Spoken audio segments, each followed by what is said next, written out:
Good afternoon, Greater Philadelphia area. This is Toole Time Real Estate Radio on WWDB 860 AM. I'm Tom Toole. She's Sarah Tymon. We both work at the Tom Toole Sales Group at RE/MAX Main Line, the #1 RE/MAX team in Pennsylvania since 2018. And we have got a lot to cover today. We're going to be talking about inventory growth locally and nationally, rate prediction changes from Fannie Mae, a lot of news in the MLS world, and Lawrence Yun, the chief economist from NAR, is disappointed in the spring market. We're going to talk about expectations as we head into Q3 and Q4. If you like what you hear, make sure to click on the subscribe button on the channel, hit the bell for notifications.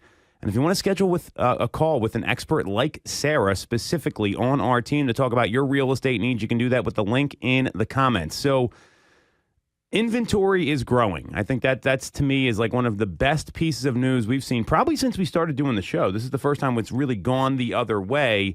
To give you some perspective here, Sarah, new listings in the bright MLS Philadelphia metro area. So this is Philadelphia, the Collar counties, South Jersey, and the 2 northern counties in Delaware. We saw 10.5% more active listings on the market this past week than the same week a year ago. And nationally, we're seeing inventory is up substantially of where it was in 2022 and 2023. How has this been affecting your conversations with clients? What are consumers saying to you right now? I mean, you just had a banner month, which is very exciting, but I think there's a lot to unpack here because this is the first time we've seen options for people in a very long time. Yeah, I mean, I think it has, every day when you go on and you look at what is coming soon, what's coming up, or what just came to the market without that coming soon period, it's exciting because there's more options out there. And, I think in the past, when the inventory was tighter, the only options really, because we talk about, there's like 3 different pieces for what you can do. One of them being like location, condition, and price, you know? So in some cases, it was often like, well, you're going to have to go wider. Or you're going to have to like take on more of a project. And now it's exciting to be able to put more houses in front of people. Well, I think it also makes your job a little easier. I know some agents, they get like annoyed when they have to show more than one house, which I think is ludicrous. Right. I mean, there's definitely that attitude that's been out there. And a lot of those people aren't even in the business anymore. We saw a major drop-off with renewals this past week alone, which is we're still getting the data on that.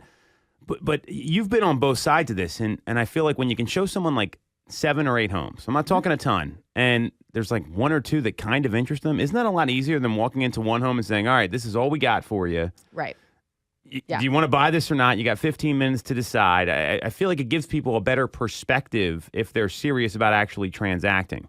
Right. And I mean, seeing a couple that they are, interested in, it I think helps when the right one comes up to be able to say like yes, versus if you're only, even if you look at 10 homes, but none of them are checking the boxes because this is all that's there. You're kind of making, in some cases, like making something fit that maybe they're giving a little more than they had wanted to. And this is something that you want to be exciting when you get to the settlement table. You want to be like pumped about what is happening here. So, yeah, and I mean, I think I have very rarely shown just one house. Yeah, I mean, it's happened to me maybe 3 times. Like literally, I know the people who it happened with. I know their names and I know the house because it's that infrequent. And I have one. Yeah. And that's pretty normal, right? And I know who you're talking about actually. And it's that's the norm. That's how home shopping should be. And there's a mindset out there with consumers right now that they don't want to go look at properties. I don't want to waste your time, Sarah. How often do you hear that? Yeah, frequently. And it is not a waste of time.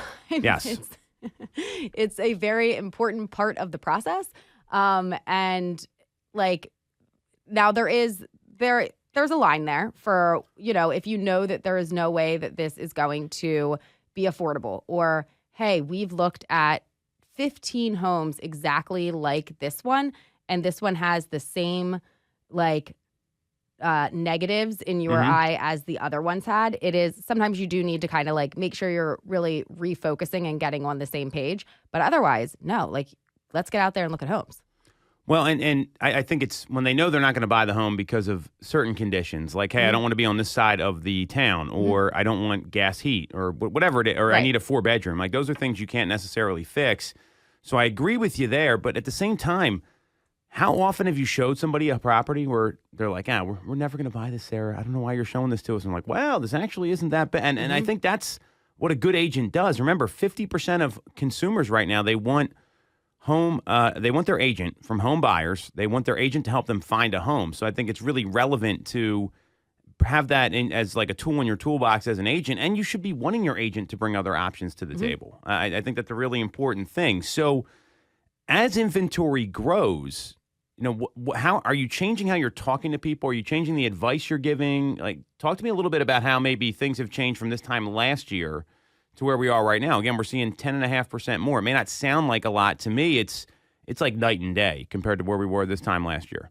Yeah, I mean, I think always for me, like, you have those conversations initially with your buyers about, what's going on in the market, what the competition level is, blah, blah, blah.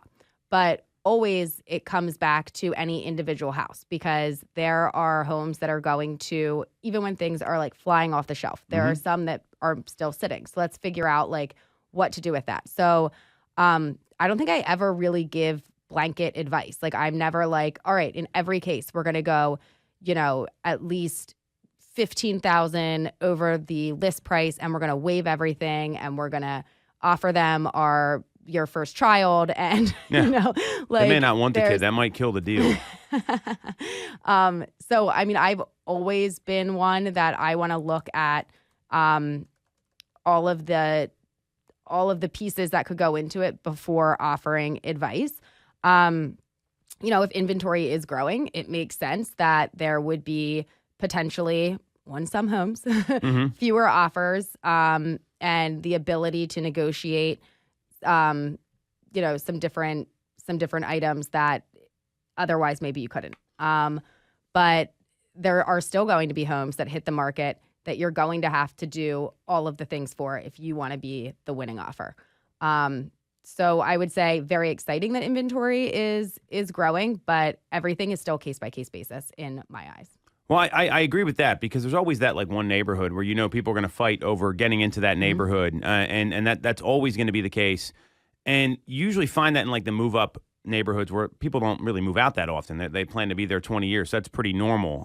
To give some perspective here on the inventory growth that we're seeing, so we're seeing the year-over-year changes. We're still below where we were pre-pandemic, and I want to stress that for a lot of people. There's markets like Texas and Florida that are seeing double-digit percentage increases since before the pandemic. We are not one of those places. In the Philadelphia, Camden, Wilmington MSA, the metro housing market area, we're down 58% compared to where we were 5 years ago. So we're still ahead of 2023, 2022, 2021, but like 19 and 20, we're not close there. So while there are more options, I would also argue that home buyers need to realize there's still less options than where they were in a very healthy, normal market in 2019. Are you having to have those conversations as well? One person comes to mind right away where you had to do this.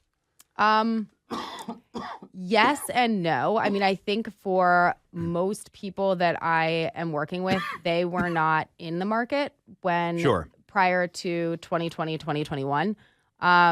So they don't know what that bucket and what that time period looked like for being a buyer. So I guess no. Well, that's good. I mean, I think that then maybe you're doing a great job educating at the beginning, which I think was where a lot of agents, usually fall flat. And in this new era of real estate we're going into with the NAR commission suit, it's going to be more important than ever to do that. So to give some perspective here, Lance Lambert and Freddie Mac, they did a great job putting this all together here. Lance Lambert's over at the Resi Club. So Freddie Mac came out and said to bring the vacancy rate, both rental and homeowner, back in line with historical averages, the U.S. would need to add an additional 1.5 million vacant for sale and for rent homes. That's a lot of housing, especially when you're looking at just the for sale numbers. They're saying at least 760 more housing units to the market. Well, we don't even have that many available right now. We're in like the high 500,000 range in terms of available listings on the market. Now, I do see this continuing to increase, especially as rates kind of stay where they are, which we're going to talk about in a little bit, because rates have been pretty consistent around 7. And I'm imagining that has a reason why we're starting to see more people come back to the market, because you can't wait it out anymore. So, with that in mind, I mean, how long do you think it takes for this shortage to be made up here? I mean, I think it's a big number. Another year. A year, that would be a lot. I mean, I think it's a year at least, right? And I mean, I don't know what it's going to take. I don't know if we're ever going to get there. Right. So to understand affordability here, you're seeing builders now, they're still offering buy downs. They're doing things to be able to keep their construction going. I don't see, while inventory is increasing, I don't see it getting to like this buyer-friendly market that people think is going to happen, where you can really negotiate and the homes are sitting on the market. I think This is what we're going to be dealing with for the next couple years here, especially as we talk at the next segment what Fannie Mae's predicting and what's happening there. So when you get this objection, right, I don't want to say objection, but maybe concern about the market, like, hey, Sarah, we want to wait, we want to take our time with this. What are you saying to folks right now? I guess I usually try to bring it back to motivation and, what would need to change, or what does the situation need to be for you to want to buy, and what happens if those things never happen. And what I'd be looking at is, and we talked about Fannie Mae adjusting their housing forecast and this just came out a couple weeks ago. So Fannie Mae, they do a lot of predictors: total housing starts, single families, multifamily. I want to talk about rates. So they drastically changed their prediction for mortgage rates, where initially they were predicting at the end of the year they're going to be at 6.4%, although rates did drop today to like 6.625. I saw that on the way in here. But the predictions now are at 7% by the end of the year, 7.1% in Q2 and Q3. And that's up from a 6.6 and 6.7% forecast. So they've basically upped it by over a half a point. And into next year, the average rate they anticipate seeing is 6.7%, which is 3/4 of a point higher than where they originally predicted rates at the end of 2025. Are you sharing this with people? Because I think there's this like, I'm going to wait for rates to come down mindset. And you still hear it, even though maybe it's not as common as it was a year or two ago. This is something I feel like we've got an obligation to share with people, because, waiting 2 years, I mean, look at what's happened with pricing just over the past 2 years. It's incredible. Right. I mean, every time that they make predictions, they get revised. Like, when is it ever that they made a prediction and then that is exactly what happened? Like, I feel like it is always being revised. So and this is an example of, for people who maybe earlier this year were saying, oh, but they're predicting it's going to come down by, to wherever. Well, now they're predicting it's not. So yeah. I think that's something that is out of our control. So control what you can, and what you can't.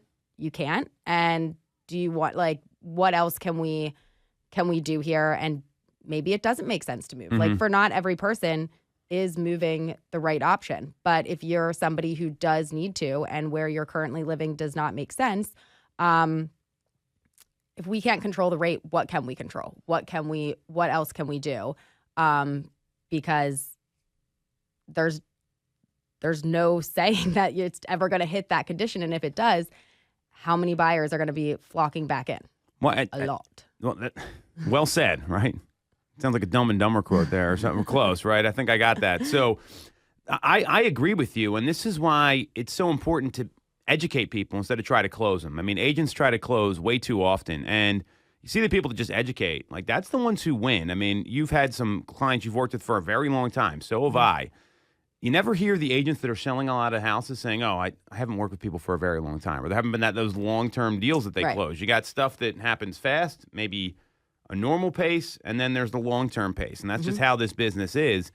And if you're not looking at this data and sharing with people, I like how you said they always get revised. So if someone says something to you like, hey, I'm going to wait for rates to come down. Well, hey, but Sarah, I'm not sure if you saw, but Fannie Mae just revised their projections for the rest of the year and into 2025. So wouldn't it make sense to revise our strategy based on this new information?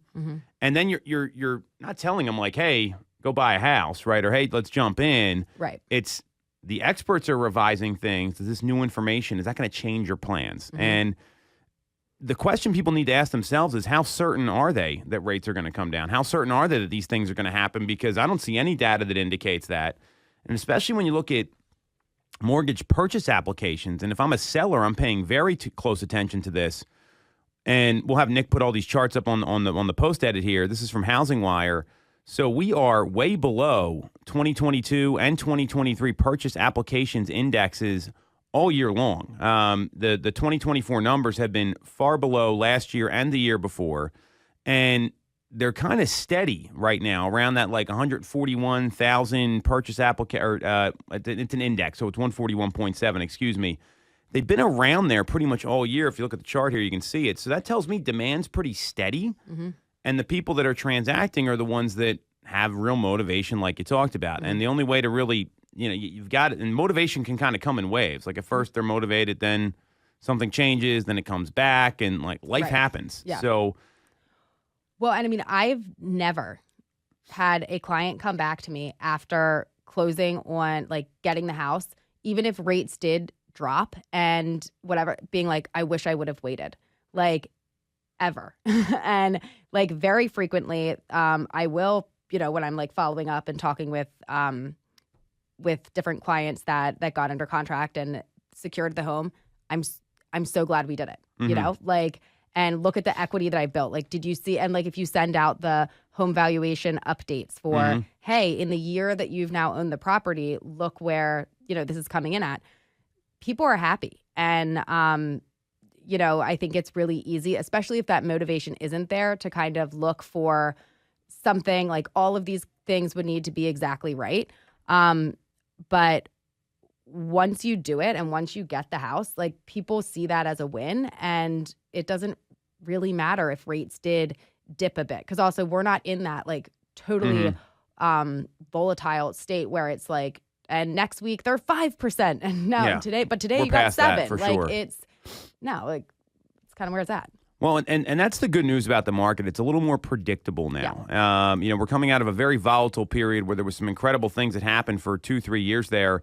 It was like every day something new was going on, whether it was a pandemic or a market shift or rates are going up. And now we're in this phase where this is kind of how the market was like before 2020. You got to navigate everything differently. And when you educate folks and you understand a couple key things here, all this data we just talked about, I have 3 big takeaways for consumers. One is these are the rates we can expect for the foreseeable future.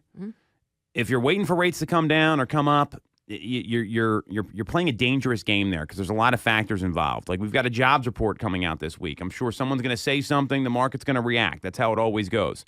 So these are the rates we can expect moving forward. There's also an opportunity out there right now. When you see demand start to drop a little bit, it doesn't mean it's a bad time to buy and sell. It means that there's a little less competition out there. Now, if I'm a seller, I'm wary of this because I'm seeing inventory rise. Pricing still very strong. We're dealing with multiple offer situations as well. There's good things happening, but you're seeing that mortgage purchase application, the index has been pretty flat this year, below the last 2. So we're seeing demand drip down a little bit. We're seeing inventory start to climb up. Prices are still accelerating, but not at the same rate. So if I'm a seller right now and I know where I'm going, I'm taking note of that. And there's still opportunity, but you can't be like the last one to the party. I've seen that happen with clients before.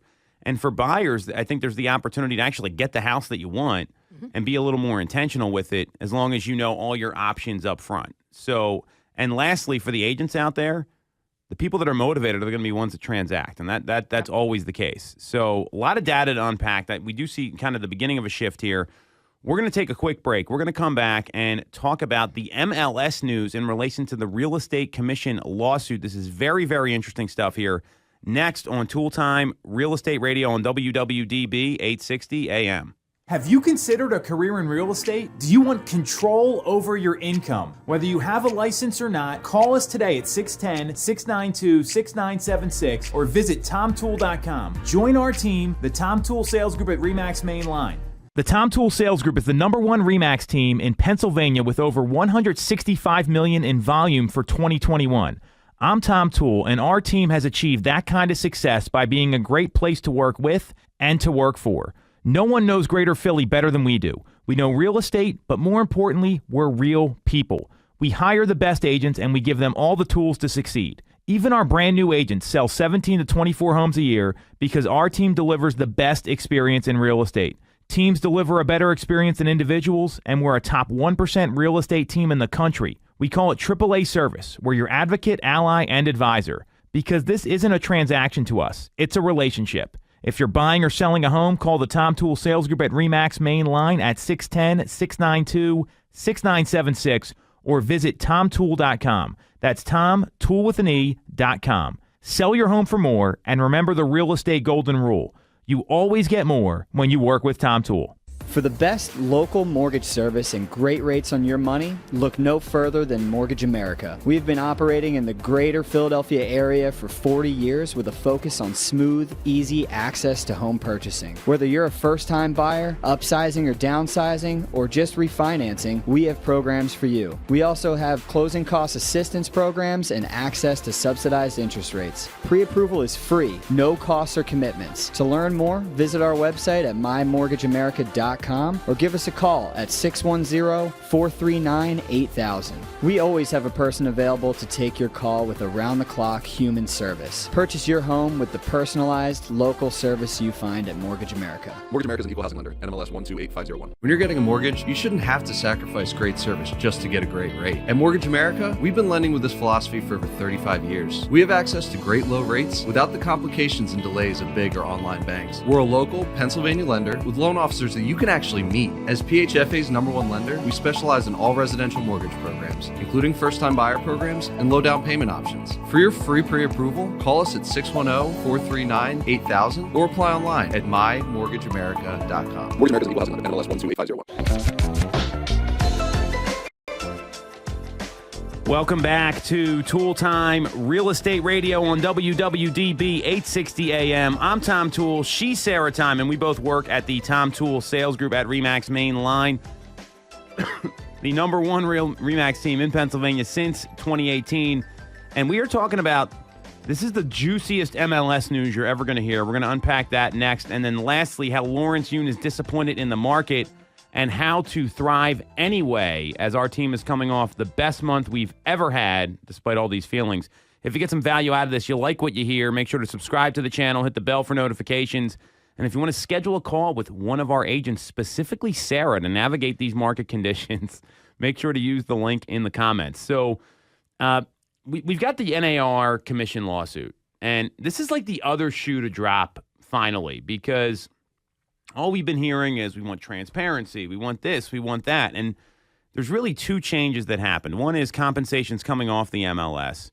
The other is that you have to sign a buyer agency agreement in Pennsylvania, some sort of agreement in other states before you go tour a house. That's really what's coming out of this. And like, this was already agreed to, it's all been done. Well, now you got these MLSs coming out. And there's been 3 pieces of MLS news. The first one is from the Northwest MLS. And they said, hey, we're opting out of the NAR settlement. So let me read the statement, Sarah. I want your reaction here. This is just bananas to me that this is going on. So there's 2 reasons the Northwest MLS will not opt in. One, the NWMLS already has in place listing standards that improve compensation transparency and has had those changes in place for several years. And 2, the NAR settlement eliminates compensation transparency for buyers and limits sellers' choice by banning offers of compensation from MLSs that opt into the agreement. So they're basically saying we're ahead of the game on improving transparency, and that's it. Wait, and how are they ahead of the game? Like, what is it that I they guess did? So they've already, great question. So they believe that let's see here. So they've already made the changes that a lot of MLS has made. Like Bright said, you don't have to list compensation anymore, right? Like that's one of them.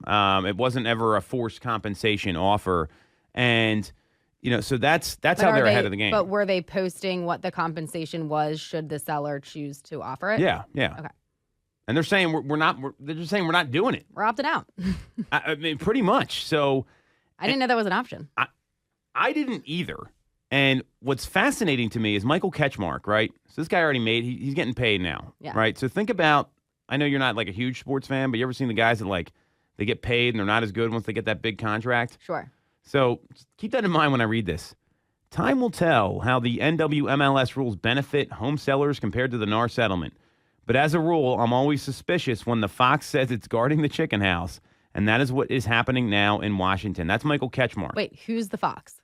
I guess the fox is the MLS. I don't know. Okay. I think he's the fox personally with his 35% commission that he charged for, or 33.3, whatever it was. A lot more than what's going on here. Yeah. Yeah, I did not know that was an option to just be like, no. Well, and the Northwest MLS has been a leader in this. I mean, they've been one of these cutting edge MLSs where and here's some of the statements, right? So instead of restricting consumer choice, NWMLS has seized every opportunity to enhance the quality of real estate brokerage services and will continue to do so. And accordingly, they plan to revise their forms and listing process in mid-August to ensure all sellers are aware of an option that currently exists when listing a property for sale, which means not compensating the buyer agent. I think everyone. But they're still they're gonna continue to put on there the compensation. Yeah. All right. But wait, there's more here, Sarah. So wait. Well, this is fascinating to me. Yeah. So then you got the CRMLS and Bright MLS. So we're part of Bright. Yep. Bright's the second largest MLS. CRMLS is the California MLS. They're the largest. And now they're offering a concessions in price field. Okay. So here's some of the examples. This is right from the Bright website. Here's some of the examples of concessions. Right now, you can just pick yes or no, and it doesn't tell you what it's for. So there's going to be 4 new editable fields detailing specific concessions and how they were used, how they're supposed to be used. One is amount paid by seller for home repairs and improvements. So like carpeting credits, that sort of stuff. The other is amount paid by seller toward finance-related costs. The third is amount paid by seller for buyer broker costs. And then last is amount paid by seller towards closing costs. So, and they're saying they're going to put all of this in at the beginning, when they put up the listing. It's a field you can put up. So right now you have X percentage, whatever that is. Yeah. That's in there. So that's going away. That's gone. But instead, they're going to have 4 editable concession fields, and one is amount paid by seller for buyer broker costs. And you wouldn't have to put something in every field. You could just go in and put... You could put nothing in all the fields. Right. It could all be zeros. Yeah. But doesn't this sound like the same thing that the lawsuit... And can you do a range for I don't know if you can. Compensation? That's a great question. This based on the purchase price. Well, you can put a percentage or a dollar amount is what they say. Let you put... They're going to let you put percentage. Doesn't this sound like the same thing to you? That's the exact same thing.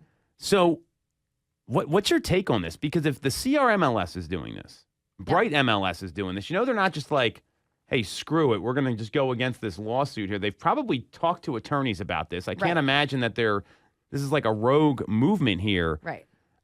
I feel like they're standing up and saying, hey, this is ridiculous, and you don't have to do it. It's not an offer of compensation. It says the seller's offering this concession. And look, there's a lot of concessions, right? Yeah. HOA assessments are often a concession that's offered by sellers. Like, have you ever seen one of those, like a special assessment? Mm-hmm. Closing costs, finance costs. Seller assist is very common, and it was much more common before the pandemic. I'm shocked by this. Right. So they're just calling it something that's the exact same thing, but they're just calling it something slightly different. They're calling it a concession. But now would it have to come out as, if it's a concession to the buyer, then the buyer would be the one directly, I'm thinking about one like the settlement sheet. So it would go like seller gives X credit towards this to the buyer. And then in the commission portion, buyer is technically paying their agent, but it's just like lining up with what the seller credited them. I mean, I don't know how the settlement sheet's going to work because that's a little different than what Bright's saying. Because that's probably not going to change. I mean, a concession can be a lot of different things. But then there's more. So there's also going to be a form and an MLS disclosure and residential seller and landlord options. And it says on here with Bright, and this is right from the Bright website, it says your contract with your broker. And as seller or landlord, how can my broker use Bright to market my home? Your broker's going to develop a marketing plan. When will your broker begin providing services related to the home? You put a date in, Use Bright to share my home's information with open marketing period beginning blank. This is basically to help with like coming soon listings and all that stuff. So I mean that it looks like they're listening to what the lawsuit is saying, but I mean to me it just seems like they're just saying I'm not going to do this. We're going to offer this out. This is silly because like the real estate agents aren't allowed. Like we have to have a broker specific site to advertise all commissions. So can you imagine we carry, I don't know, 20, 30, 40 listings at a time? What's the last listing you sold where you had like a lot of activity the first weekend? How many showings did you have? Give me an example. Probably 40. Can you imagine 40 phone calls from real estate agents saying, Sarah, are you cooperating and are you paying a buyer agent fee? Maybe I'll just start changing my voicemail a lot. If you're calling for this, the payout is this. If you're calling for this address, it's this. Well, I mean, I actually thought about that as an idea for us to handle this, like almost like a movie phone. If you remember those things where it's like press 1 if you want to go see Batman, and if you want to show this listing, press 1, and because it's not scalable to deal with all these phone calls, and this is something that no one's really even talking about, but, you know, it's great for the agent that does 1 or 2 deals, but an organization like ours, like, we're trying to sell a lot of real estate. Right. I mean, even if you got like 5 listings launching one weekend, it can be insane. Right. Well, and even if you did do an automated system, it's just such waste an of time. annoying extra step. And then how often are you calling into one of those things and you're just like end up like yelling into the phone, like, speak to representative, you know? Like, I feel like this is what goes on at the Tymon Hogue household. Every time I have to call one. But right? It's just like a whole nother level of like just some thing you have to do that's just like unnecessary and irritating. Well, and what's going to be interesting here is these are the 2, I would argue, most influential MLSs. And then you got Northwest MLS just like, hey, we're good. We're out on this. And I find this very interesting because the MLSs are the people that have, of all these groups, right? You got the big companies that all settled. You got NAR. You know how we feel about them. I think I can confidently speak. We both feel the same way. Mm-hmm. And then you got the MLS, which is what everyone really wants. They want access to the MLS. As a real estate agent, that's what keeps me, as a member of the local board, because we don't have an option. You can't do it without it. I couldn't imagine. So the fact that they're doing this, they've talked to their legal counsel. Yeah. They've gone through all this. I think this is going to be really interesting to see what happens now that we're getting into, like, who else is going to opt into this? Is this going to be like a more common thing? Because these 2 MLSs, they've got some power. I mean, they're very large. And what if the end result of this, after all of this, is just if you want to opt out, you can opt out. It's like, how annoying for the amount of time, money, energy that like went into this. If I don't know, it's just like. Well, we've seen some changes internally. Yeah. So, I mean, I like this we have a large organization. We're a listing focused team. Like, Wendy, our ops manager, was like, how are we going to deal with all these phone calls, right? I mean, like we've talked about like just the things that waste your time, right? And agents don't read anything anyway. So, right. I mean, you can put showing instructions up. How many calls do you get where they don't even read anything? They just call you right away. So I think this is good for people that are listing focused. You got one listing, it may not be a big deal. And some people had that badge of honor. Like, I'm calling everyone back. Like, that's not a good use of your time. Like, it's just not efficient.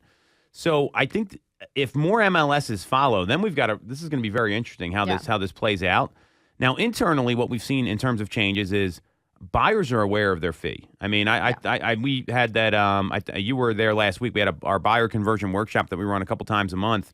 And the transparency around what buyers are responsible for, I would say, is at a new level, just because we're talking about it, we're letting people know, and that's what good agents should be doing. They should be doing these things, and I think that was really the intent of the suit more than anything else. Yeah.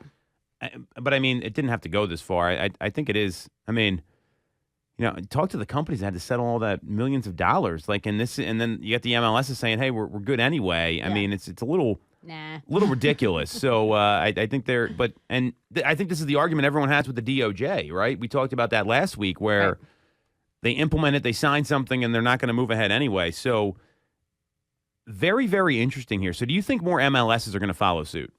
Yes. I agree. Because, why wouldn't they? As long as there's no legal repercussions for being able to do it, why would you not? Mm-hmm. Well, think about the crux of this is transparency, right? Mm-hmm. So imagine the listing agent doesn't call you back before a showing, Sarah. Has that ever happened to you before? Oh, never. Right? Never. So it happens all the time. Yes. And maybe they're in a meeting. Like, it's not even anyone's fault. Yeah. But, like, hey, we want to go see this home in the next 3 hours, and you got a listing appointment or you're doing whatever else. So that's a very likely scenario. You can't talk to the listing agent, right? They don't have a brokerage website set up. And your buyer wants to go in and look at the home. Well, now the buyer doesn't know if the seller's paying something or not. Yep. So that's actually the opposite of transparency. So that's where I see these companies and these MLSs coming from, because when you can go in and say, and I know this happened to an agent on our team over the weekend. He had a buyer agency agreement with somebody, said they were going to pay him X percent. The seller was not offering that. And at the showing, when he walked in, he said, hey, so if you like this home, here's what you're going to be responsible for. Are you okay with that? And broke down the numbers. And the buyer said, yes, thank you for telling us before we got there. And they ended up buying the house and making up the difference. So the transparency was there. But if you didn't know that going in, it's some people are not that communicative. So I from the idea of transparency, this is going to be a win for the consumer at the end of the day. I mean, and you never had to offer out compensation in the first place. Right. Did you ever show one of those Ryan Holmes jobs where they co-opted like $500? Mm-hmm. Yeah. So, I mean, before it was like, hey, you're screwed. Yeah. And, Ryan Holmes is just pumping these things out, having people bring their clients in there. So, yeah. If you want to tell me commissions aren't negotiable, go talk to Ryan Holmes and see what they've been doing the past couple of years. And that's a very large national company. Right. So I do agree. I think this is going to be a trend we see here. Now, I'd also be curious if they get sued for, like, this is like, could there be another lawsuit that comes out of this? That's the next question. Well, we'll have more to talk about on the show. I don't think it's going to be Michael Ketchmark, though, because he already got paid. He got the bag. Yeah. He's been very, like, indignant and, like, this is ridiculous. I don't stand up for this. That comment does not sound like someone that's as fiercely after what's right for the consumer as he was beforehand. Right. That's true. Interesting times here. So this is actually a win for brokers as well, because, I mean, and agents and everybody. I see this as a good thing. I mean, otherwise you're going to have to build all these separate sites. So we're going to take a quick break. We're going to come back. We're going to talk about how Lawrence Yun is disappointed in the market in the spring 2024 selling season and how to thrive anyway, and some market expectations and predictions as we head into the second half of the year next on Toole Time Real Estate Radio on WWDB 860 AM.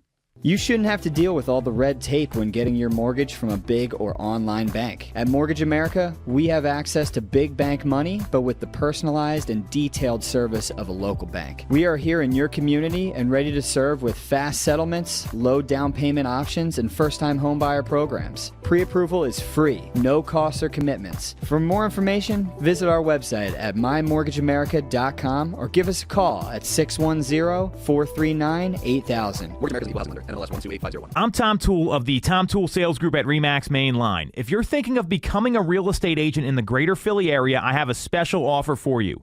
Our team did $165 million of volume in 2021, making us the #1 RE/MAX team in Pennsylvania and a top 1% team nationally.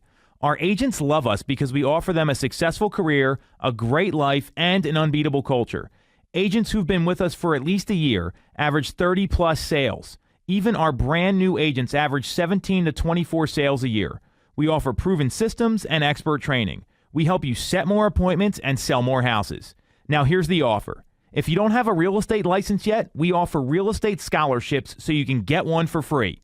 Check it out at realestatescholarshipprogram.com or visit the Tom Toole Sales Group at RE/MAX Main Line at tomtoole.com. That's tomtoole.com. Get more out of your real estate career, and remember the real estate golden rule. You always get more when you work with Tom Toole. When you're getting a mortgage, you shouldn't have to sacrifice great service just to get a great rate. At Mortgage America, we've been lending with this philosophy for over 35 years. We have access to great low rates without the complications and delays of big or online banks. We're a local Pennsylvania lender with loan officers that you can actually meet. As PHFA's #1 lender, we specialize in all residential mortgage programs, including first-time buyer programs and low down payment options. For your free pre-approval, call us at 610-439-8000 or apply online at mymortgageamerica.com. Mortgage America's equal housing lender. NMLS 128501. Have you considered a career in real estate? Do you want control over your income? Whether you have a license or not, call us today at 610-692-6976 or visit tomtoole.com. Join our team, the Tom Toole Sales Group at RE/MAX Main Line.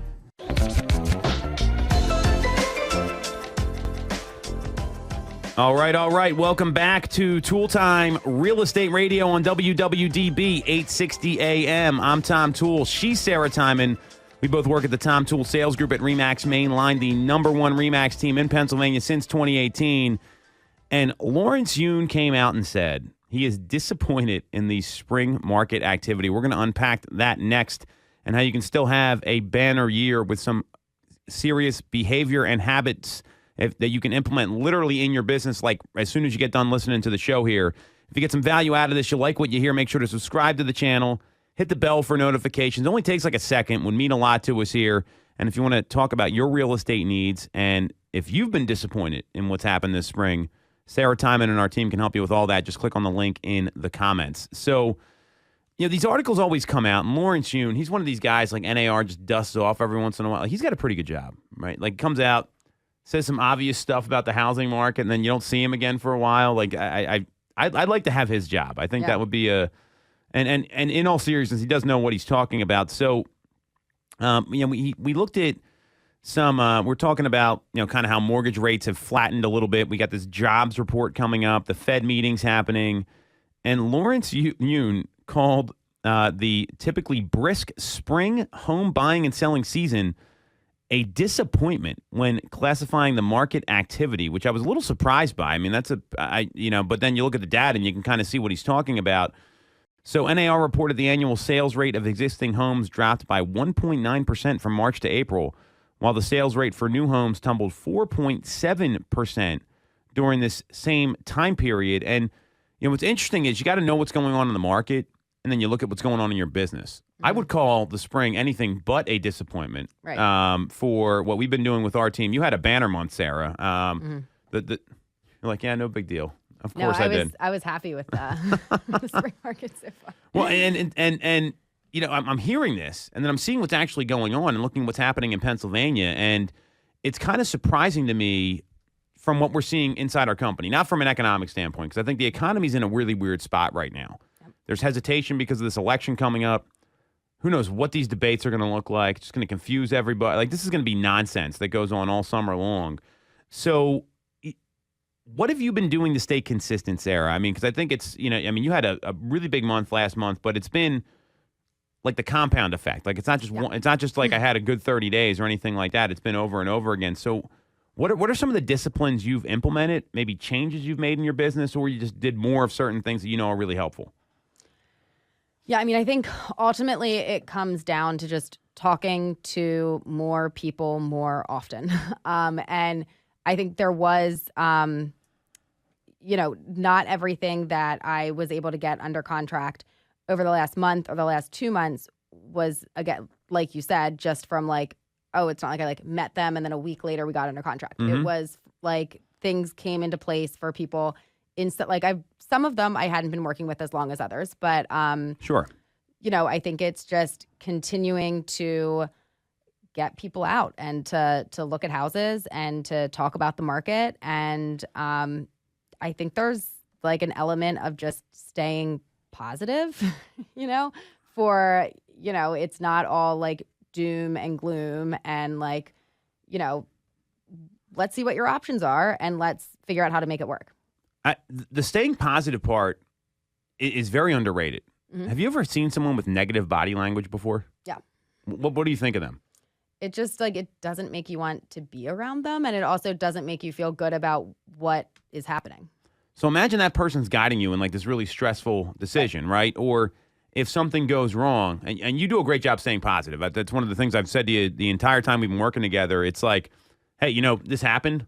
Let's move on. I'm all about moving forward. And you really need that in this business. You do. Because what can go wrong will go wrong. I mean, all sorts of things happen that are just entirely out of our control. So, staying positive, it's not just like how you talk to people. It's like how you deliver bad news, right? You don't want to ask them like, hey, Sarah, how's it going? You know how it's going. I'm waiting to hear from you, and there's a problem coming on. Like it's, hey, don't have good news. Here's where we are, and here's the plan moving forward. And I think those next steps are pretty critical. Right. So I love that. You're talking about having more conversations consistently. So, like, what kind of conversations are you having? Because a lot of people say, I don't have anybody to call. I don't have anyone to talk to. I call nonsense on that, BS on that every single time. What have you been doing? Because I know you've been getting into the CRM more. Like I've seen like some changes you've made over time. So I think if it's people that have not been like active on the site or haven't been responding to anything, just calling to check in and see what, like, are they still looking? Has their timeline changed? Just like, a check-in. For people that are on the site, sending individual properties over and being like, what do you think of this one? So maybe not leaving it. You never just want to solely leave it up to clients to reach out to you and say, hey, I like this one and I want to go take a look at it. It's kind of just continuing to like put things in front of them so that they know that you are on the top, they are on the top of your mind, you know? And you can't do that with everybody. You can't have, you can't be sending hundreds of people a day, different properties. But, I always go through, I usually do it in the morning and then again in like the afternoon or the evening just to see what's popped up today, you know? Yeah. And let them know about it. Because oftentimes people are searching all the time. So they may have already seen it, but so you don't want to be sending something to them a few days later. Like you want to get something to them pretty quickly because either that way you're bringing the property to them, or even if they were searching and they saw it, they know that like you're looking too. I agree with that, and I think that's really important. I mean, there's so many examples of people who are like, wow, your timing was impeccable. I can't believe you reached out to me at this time. And, I had a conversation with someone I've known for like over a decade, met him, through like a networking sort of work event, and I knew they were thinking about moving. And I said, hey, did you see what the neighbor got for their home? Right? Great piece of, it's a knowledge-based follow-up. And I get this text back at like 9:00 at night. Your timing is impeccable. I'm thinking about moving to Florida. And that's not that one text. That's all the stuff you've been doing up until that. And then it just pops. And that's usually where it happens. And I would say you probably have like 3 buckets of things you can be doing. One is the tactical side, like what you're talking about, like reaching out to people, sending them properties. The second's the relationship side. And the third's going to be the knowledge side. So the relationship side to me is that if you don't know how to talk to people, like, have you ever met someone like they know what they're talking about and they're very well versed, but they just can't have a normal conversation with somebody? Yeah. It's a big problem, and I think you have to look at the ability to actually build a relationship and prioritize your client instead of just treating them like they're just another number in the system, and that's a skill to develop. So, what have you done to build relationships? Because that's what a great agent does is they build relationships, and they could be doing a high volume relationship business, but they're still building relationships on some level. Yeah. I mean, I think talking to them about things other than real estate at different times, like remembering if there's something important going on with them, or like if they're having a surgery, or if they're having, their kids are graduating or whatever, just like being able to like have a personal element to it aside from just, hey, are you looking to buy a house? And I think there also is different people like different communication styles. And like you were saying, like there can be people out there that that they know what they're talking about, but for whatever reason, you just cannot get on the same page as them. Like everything is almost like confusing where it's just like, wait, what?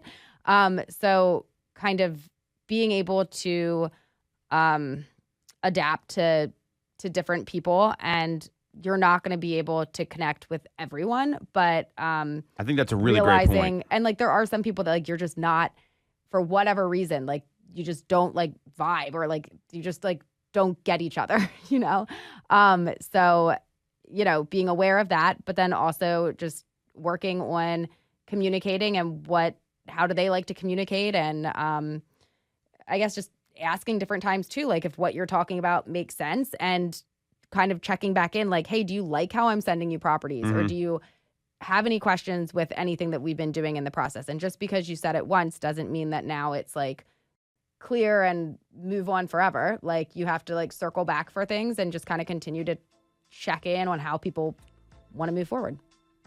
If you're not going to vibe with everybody, you've got to talk to more people. Like that's it. Like, and it's always when someone's not feeling what you're saying, or they're not like interested, or they're not believing it, that's one of the toughest sales you're ever going to run into. So the better solution is just find more clients, and then you can pick who you want to work with. So All that in mind, that's what we got this week. Do us a favor, subscribe to the channel if you liked what you heard. Click on the bell for notifications. It'll take literally 2 seconds out of your life. It would mean the world to me and Sarah. We'll be back next week. You want to follow her? She's at Ty Time on Instagram. You can follow me at TomToole3RD. That's it for this week's episode of Toole Time Real Estate Radio on WWDB 860 AM.